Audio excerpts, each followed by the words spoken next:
அனைவருக்கும் வணக்கம். நான் துர்கா மூர்த்தி, மாவட்ட தேர்தல் அலுவலர் மற்றும் மாவட்ட ஆட்சியர், நாமக்கல் மாவட்டம் உங்களுடன் பேசுகிறேன். நம்மளுடைய மாவட்டத்தில் சிறப்பு தீவிர திருத்தம், அதாவது வாக்காளர் பட்டியலுக்கான சிறப்பு தீவிர திருத்தம் நடைபெற்று 19/12/2025 அன்று வரைவு வாக்காளர் பட்டியல் வெளியிடப்பட்டது. இதில் 12,74,000 வாக்காளர்கள் சுமார் அதில் இடம்பெற்றிருக்கிறார்கள்.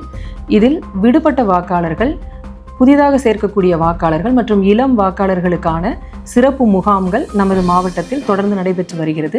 இதில் கடந்த சனி ஞாயிறு மட்டும் நம்மளுடைய மாவட்டத்தில் அனைத்து வாக்குச்சாவடி மையங்கள், அதாவது 1780 வாக்குச்சாவடி மையங்களில் வாக்குச்சாவடி நிலை அலுவலர்களால் ஃபார்ம் 6, ஃபார்ம் 8 போன்ற ஃபார்ம்லாம் கொடுத்து நம்மளுடைய புதிய வாக்காளர்கள் கிட்டேருந்து படிவங்களை பெறப்பட்டிருக்கு.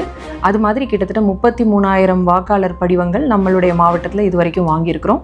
தொடர்ந்து நடைபெற இருக்கிறது. வரக்கூடிய சனி ஞாயிறுலையும், அதாவது 3/1/2026 மற்றும் 4/1/2026 இதே மாதிரி சிறப்பு முகாம் நடைபெற இருக்கிறது.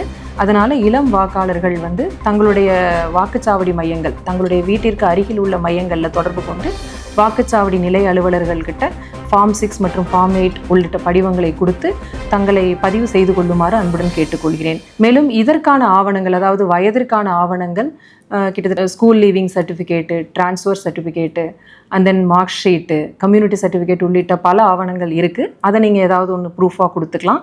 அதோடு மட்டும் இல்லாமல் வசிப்பிடத்திற்கான அட்ரஸ் ப்ரூஃப்கான சர்டிஃபிகேட்ஸும் இருக்குது. அதையும் நீங்கள் கொடுத்து தங்களுடைய பதிவுகளை மேற்கொள்ள வேண்டும் என்று அன்புடன் கேட்டுக்கொள்கிறேன்.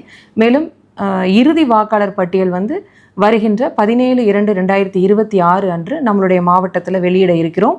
மேலும் விடுபட்ட வாக்காளர்கள் மற்றும் புதிய வாக்காளர்கள், இளம் வாக்காளர்கள் தங்களுடைய படிவங்களை தொடர்ந்து வருவாய் வட்டாட்சியர் அலுவலகங்களிலும் கோட்டாட்சியர் அலுவலகங்களிலும் கொடுத்து தங்களுடைய ஜனநாயக கடமையை ஆற்றுவதற்காக நடக்கவிருக்கும் இந்த சிறப்பு முகாம்களை பயன்படுத்தி கொள்ளுமாறு அன்புடன் கேட்டுக்கொள்கிறேன்.